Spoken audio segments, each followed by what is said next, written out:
the Spanish island of Menorca. We've been going there for a good perhaps 25 years now. So you would say that surely you've seen it all. Well, no, and I'm going to show you a few examples.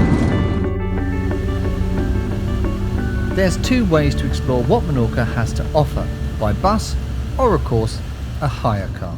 It's not as well known perhaps to most holidaymakers as maybe Ibiza or even Minorca, but it is a beautiful place, and it is a place for all the family. Loads of beaches, lots of things to see and do. I always like to hire a car whenever I come here, and for €34 for the week, I consider that a real bargain. Today I'm heading off to Cala Donna.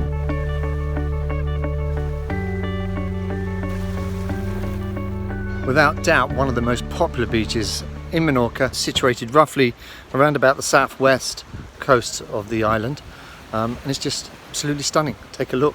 You always know when you're onto a good place when there's locals, you know, that come and visit the place, and this is always full of Spanish. Like a good restaurant, if you know the locals are in there, you definitely know you're onto a good thing.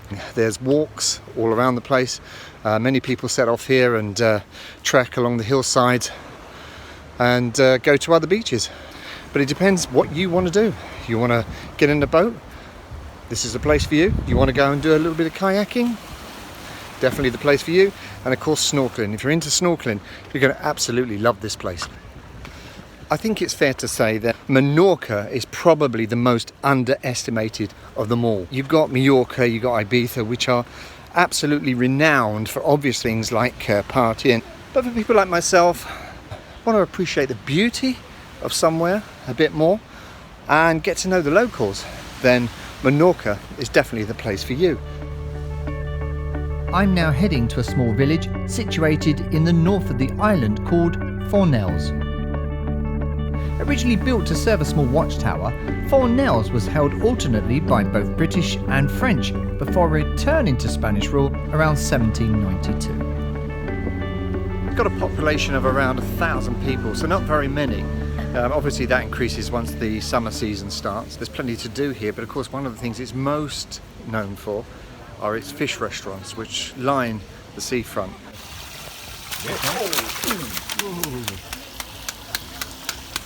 Rob lobster, Fornells lobster.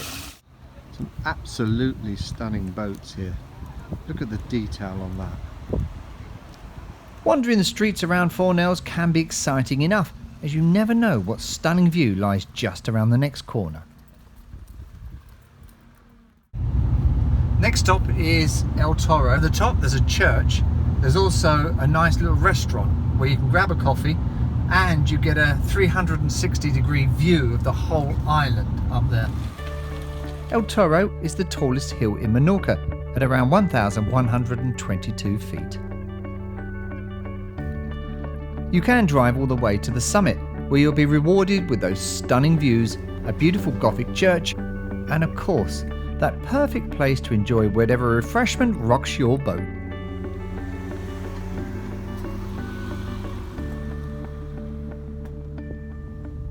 Well, despite the amount of years I've been coming here, there's always something different to find and explore on Menorca.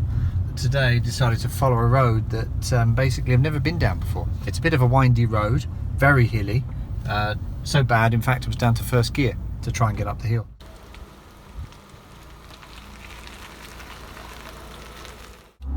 Not quite sure what is here, but do you know what? It don't matter. That's what's part of the fun of hiring a car. I like just to get in the car and then have a little wander around. I mean, what you've got to be careful of is you don't end up on someone's private property, but there's a sign there, so they obviously get a lot of tourists coming through here.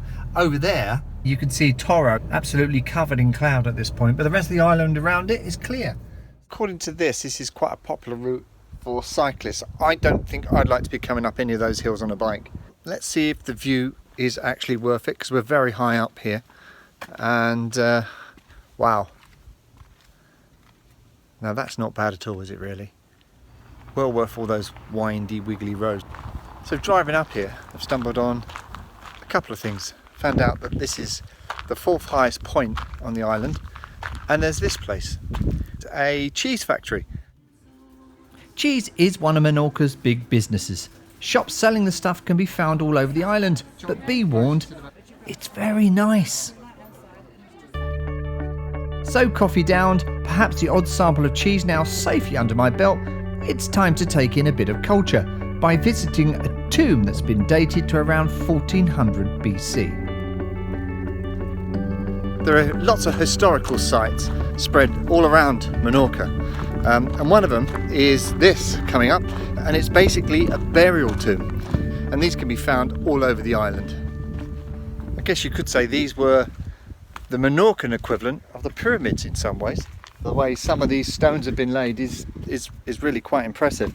And over here we found somewhere that you might be able to look inside. So let's see if we can see what it looks like inside. It's a bit dark, a bit dingy, and a bit smelly if I'm honest. Anyway, have a look at this. They're actually quite amazing structures and quite intricate really. Well carved stones. And to think that these were built just to store the remains of people instead of just simply burying them in the ground. So hundreds of people would have been buried in here. And as their bodies decayed, they would have just been moved along and all the bones put at the back, ready for the new deceased to come inside. Well, this burial chamber was first built around 3,500 years ago, and it was used by the same clan for a period of around 500 years. So they really did take their deaths quite seriously. Death was certainly part of the culture, part of life itself, and respected in so many ways. After a hard day's trekking, it's time to take in one more sight before catching up with a friendly face. Menorca's got some absolutely amazing sunsets, and at the end of each day I love to come to this restaurant and to come and see Louis. Louis, say hello. Hello. They change their menu every year and keep their food bang up to date, so this is absolutely... Oh, you're welcome if you come here.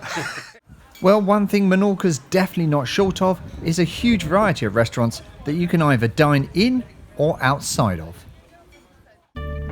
I've decided to leave the car behind today and catch a bus ride into the historic city of Ciudadela, which is located on the west coast of Menorca. Ciudadela has a lot of history and a lot of really historic buildings to visit. Those examples of its historic past can be found scattered all around, waiting for you to stumble across, which also includes the popular fishing and leisure port. Well, that's the end of my trip to Menorca, and I guess there's just time to take in one more site. Which of course just happens to be one last Menorcan sunset, where you can almost hear the sun sizzle as it hits the sea.